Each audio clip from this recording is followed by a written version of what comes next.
students, dear listeners, dear viewers, welcome. Today we will discuss topic vacuole in fundamental unit of life cell chapter.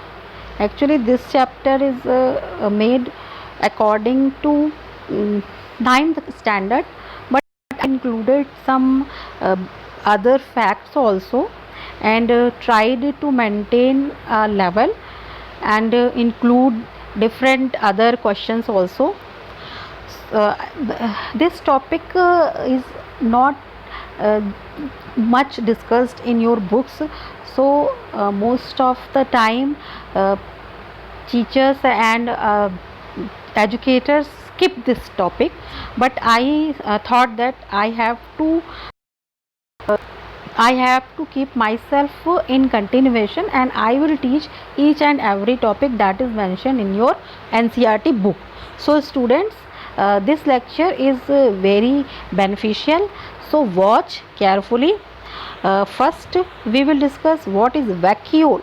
Vacuole name means vacuum, vacuole means space, empty space.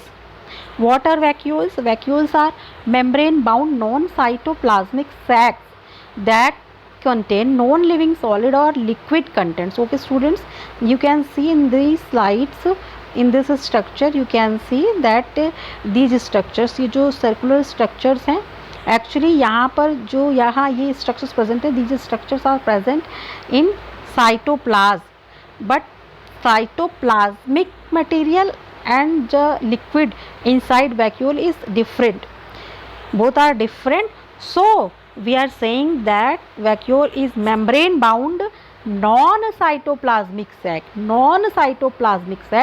and also it is a single membrane bound structure. This is very important fact. During development of different cell organelles, there is formation of non-membranous structures like ribosome we discussed earlier, and we discussed double membranous structure. Most of the structures that are cell organelles present inside the eukaryotic cell, likewise chloroplast, mitochondria, and other structures like endoplasmic reticulum, endomembrane system, whole endomembrane system, and endomembrane system includes endoplasmic reticulum, RER, rough ER, SER, smooth endoplasmic reticulum, Golgi body, and other all structure, mitochondria, chloroplast, all these are also nucleus. These are double membrane bound. Only lysosome was single membrane bound, and now we are studying vacuole, and vacuole is also single membrane bound structure, and this is non-cytoplasmic sac. Okay students, and it contain non-living solid or liquid contents. It contain non-living solid or liquid contents. We will discuss at last in this lecture a slide that vacuole is storehouse of cell. Actually plant cell vacuoles are the special structures, have special presence inside plant cell. Plant cells have single large vacuole, while animal cells have small many vacuoles. This situation is in case of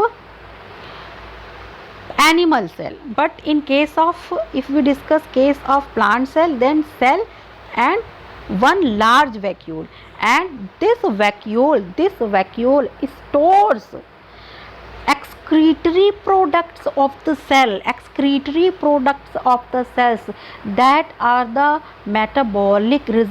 the results of different metabolic activities happening in the cell.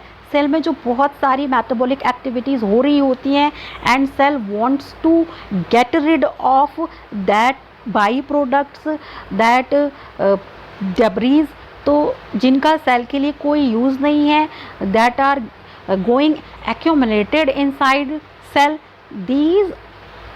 these debris, the waste material gets evacuated, gets boundaried by vacuole.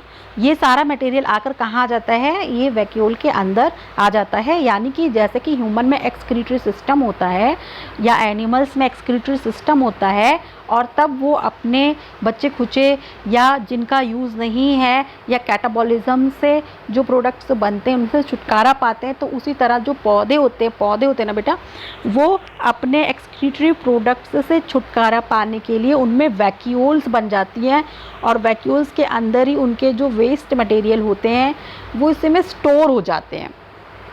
Plant के बहुत सारे ऐसे waste material को हम लोग use करते हैं, वो प्लांट के लिए कोई यूज़ के नहीं होते हैं, but humans can use them. जैसे कि आप जानते हैं गम, गोंद है, रबर है, या लैटिन्स होते हैं, रेजिन्स होते हैं, टैनिन्स होते हैं, और जो अदर कुछ नाइट्रोजन सब्सटेंसेस होते हैं जो हम पौधों के सब्सटेंसेस होते हैं और उन्हें यूज़ करते हैं, तो वो सारे एक्चुअली प्लांट के एक्सक्रीटरी प्रोडक्ट हैं। लेकिन ह्यूमन क्या कर रहा है, उसे यूज़ करता है, और ह्यूमन उसे, वो प्लांट के एक्सक्रीटरी प्रोडक्ट है, प्लांट ने अपनी बॉडी से बाहर निकालने के लिए कोई उसके पास जरिया नहीं है, तो वैक्यूल बनाकर इसी में एक्यूमुलेट कर दिया है। ये सॉलिड के रूप में भी इसके अंदर कोई मटेरियल स्टोर हो सकता है, लिक्विड के रूप में भी स्टोर हो सकता है, इसीलिए वैक्यूल को store house of the cell कहते हैं। वैक्यूल के माध्यम से सेल अपने जो एक्सक्रीटरी मटेरियल होते हैं उससे छुटकारा पाती है। Cell gets rid of its excretory waste through forming different vacuoles, and in animal cell there is many and small and many vacuoles are present, but in case of plant cell there is single large vacuole is present. Single large vacuole present in plant cell and many small vacuoles are present in animal cell. This is also a difference of plant cell and animal cell. And also vacuoles are absent mostly in prokaryotic cell. So this is also a difference in prokaryotic cell and eukaryotic cell. Okay students, I hope you got my point. Vacuoles are non-cytoplasmic areas, non-cytoplasmic sacs present in the cytoplasm. Membrane bound non-cytoplasmic sacs that contain non-living solid or liquid contents are known as vacuole. What is the structure of vacuole? Covering membrane of vacuole is known as tonoplast, and fluid content of the vacuole is cell sap or tonoplasm, cell sap. देखिए जब यहाँ पे भी आपको ये vacuole दिखाई दे रही है, तो ये वैक्यूल जो हम ये वैक्यूल को आप देख पा रहे होंगे, ये वैक्यूल है। तो इसी तरीके से मैं आपको अलग से भी बनाकर बताती हूँ कि जैसे ये अगर एक सेल है और इस सेल के अंदर वैक्यूल है, सेल के अंदर को वैक्यूल है, सेल के अंदर, तो जो बाउंड्री एक ही मेम्ब्रेन की बनी होती है, बाउंड्री एक्चुअली मैंने इसमें कई बार बना दिया। तो देखिए ये बाउंड्री जो होती है सेल की, ये जो बाउंड्री होती है वो सिंगल मेम्ब्रेन की एक बाउंड्री होती है। इस बाउंड्री को बेटा बोलते हैं tonoplast. Covering membrane of vacuole को कहते हैं टोनोप्लास्ट, और इसके अंदर जो लिक्विड भरा होता है इसे कहते हैं सेल सैप या टोनोप्लाज्म। तो टोनोप्लास्ट और अंदर भरा हुआ मटेरियल हो गया टोनोप्लाज्म या सेल सैप। तो टोनोप्लास्ट और सेल सैप ये स्ट्रक्चर्स किससे रिलेटेड है? वैक्यूल से रिलेटेड है। एग्ज़ाम में पूछा जाता है तो you can answer, so remember this. The vacuoles of plant cells are bound by a single semi-permeable membrane known as tonoplast, whereas the vacuoles of animal cells are bounded by a lipoproteinaceous membrane.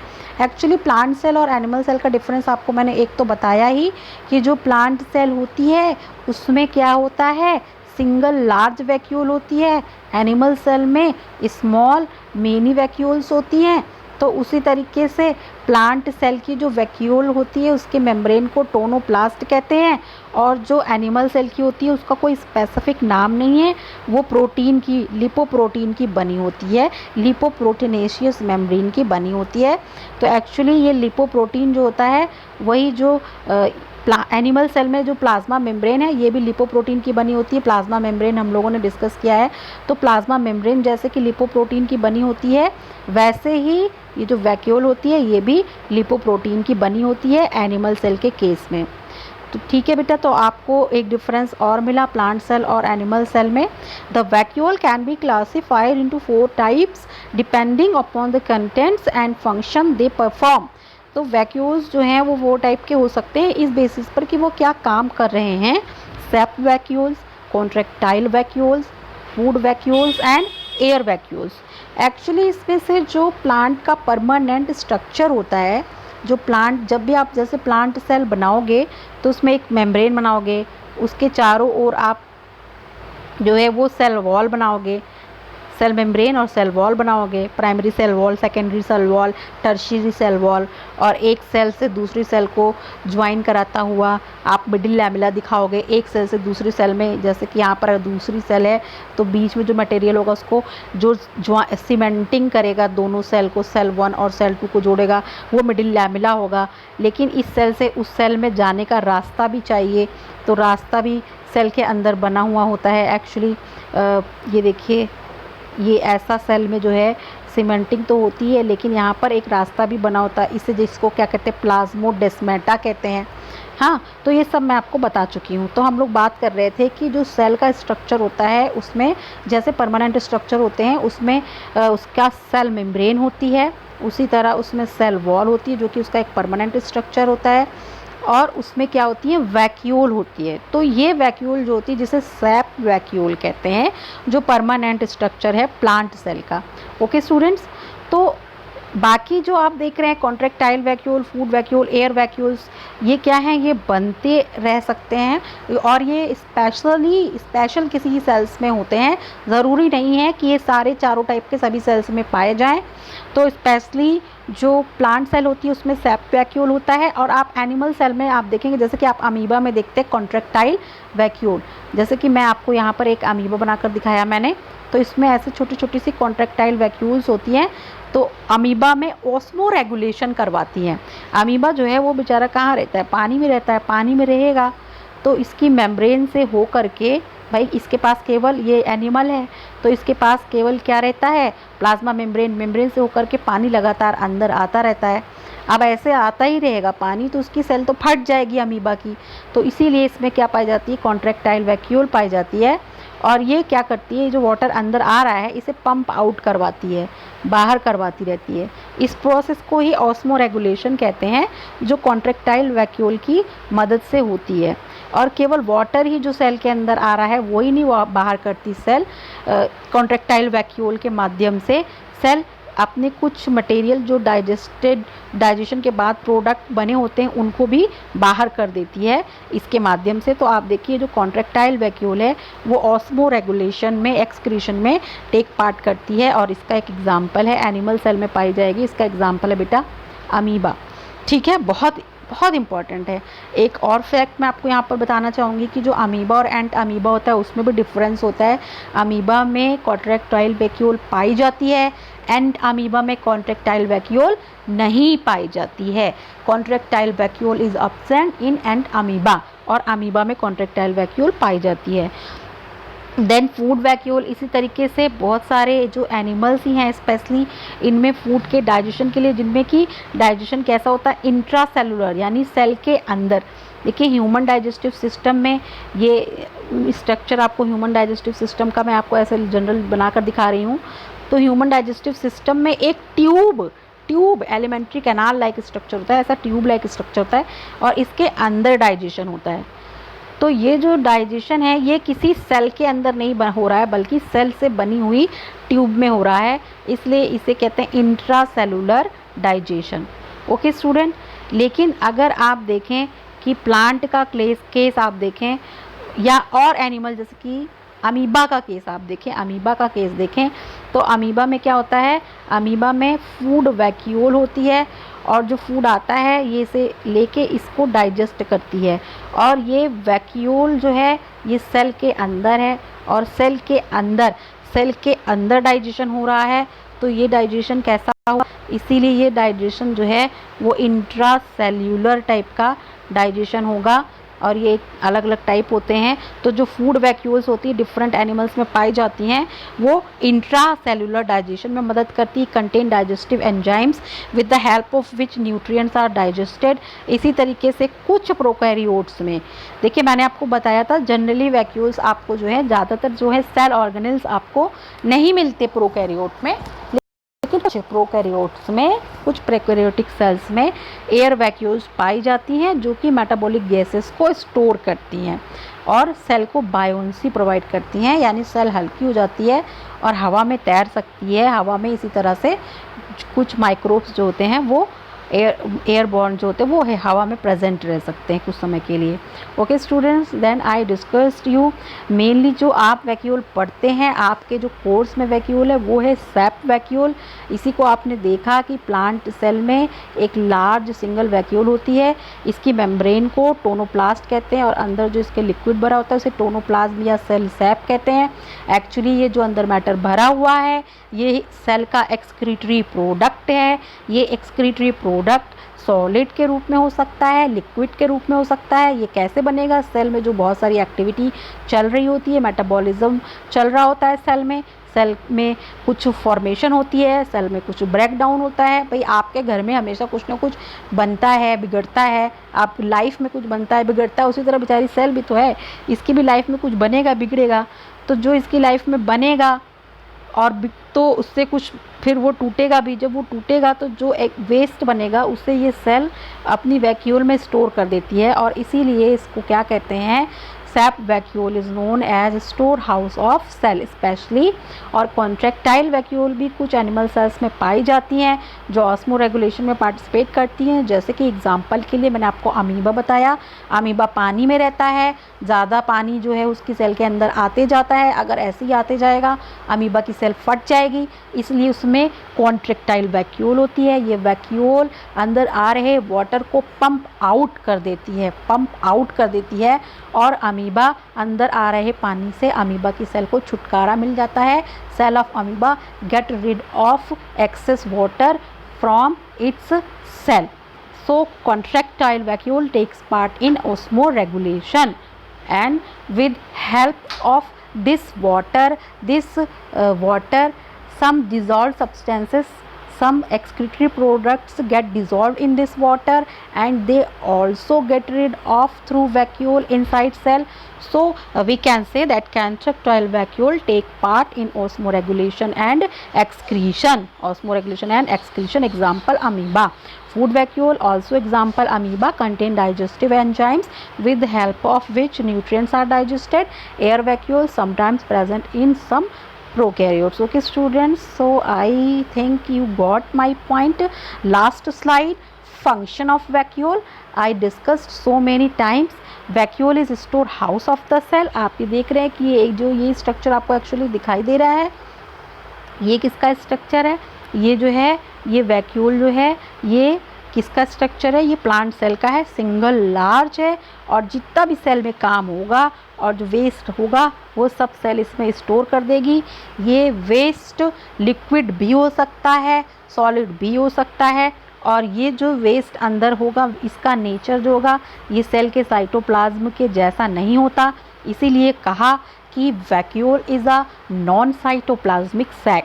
Vacuole is a non cytoplasmic sac. Okay students, then I told you that vacuole is a single membrane bound structure. Okay students, finally for class 9th I want to say I want to revise. There are some points that you have to remember, that points, what are the points. First here, membrane bound. What are vacuoles? Vacuoles are membrane bound non-cytoplasmic sacs that contain non-living solid or liquid contents. Because they contain non-living solid or liquid contents, they store it. So vacuole is also known as storehouse of cell. This is important. Okay student. Then what is the structure of cell? Structure of cell, there is a single membrane boundary, and boundary name is tonoplast, and material inside the cell is tonoplasm or cell sap. This point is also important. Then what is the function of vacuole? Storehouse of the cell. Okay students, thank you. I think that you got all the points. If you have any query, if you have any questions, then you can comment, and please share your views, and so that I can improve my quality, and I can work. I definitely I will work on your suggestions. Thank you very much.